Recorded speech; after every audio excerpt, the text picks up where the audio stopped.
For some people, it can be described as a gut feeling, and whether it's a premonition in a dream or just a clear knowing, you may be more connected to your intuition than you think. And our guest today on Wellness Wednesday is Dr. Divi, Chandna, a family physician turned intuitive coach and internationally recognized expert in mind-body medicine, and also author of the book You Don't Look Psychic. Good morning to us. Thank you so much for joining us. Morning, and thanks for having me. You have taken quite the journey from a career in traditional medicine to intuitive coaching. How did you make the jump or the leap over? It's a bit of a story. I'll try to keep it short. After graduating medical school, I was quite lucky. I graduated young, and then I got actually quite sick. I've got a TEDx talk on it, where I got chronic pain, recurrent infections, like really sick.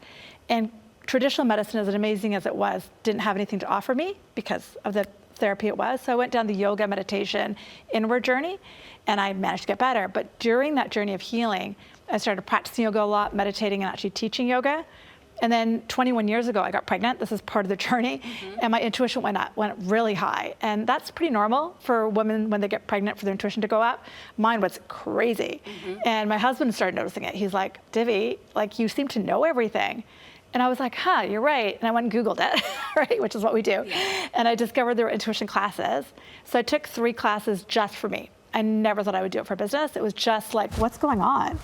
And then after a few years, I was like, huh, this thing is actually working. So I thought it would help people navigate life with my intuition and some coaching, and that started about 16 years ago. Incredible. Yeah. And you've kind of been evolving ever since then and helping so many people in their own lives and on their own journeys. But when it comes to intuition, you know, I've heard a lot of people believe that only some people have that ability.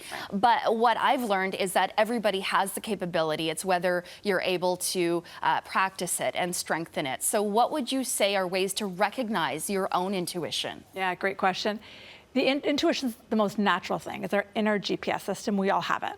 But we have to be willing to slow down our mind and work with our mind, because we have those 40,000 thoughts a day, and so many are fear-based.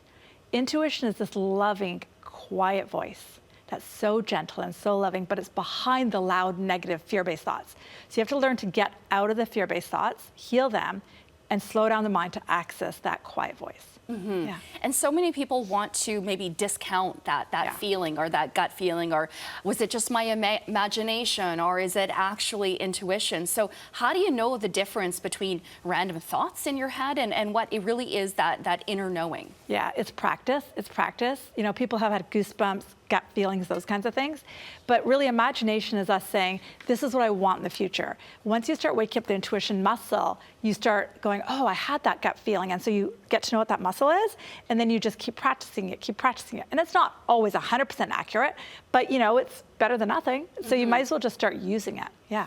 And, you know, I totally relate with you. I think for me, during pregnancy is when I felt my own intuition kind of spike. And through meditation, you're able to strengthen it even more. Would you say that is the best way, you know, to build a meditation practice if you want to work on your intuitive abilities? 100%. I always say if intuition was a word like cat, the letters C-A-T are meditation. But it doesn't need to be meditation like, say, Deepak Chopra teaches it or I teach it.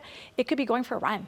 And after your mind quiets, run an extra 10 minutes. Just really get used to the quiet in your mind, which I think a lot of us are afraid of. And then if we get used to the quiet, then the intuition starts to build.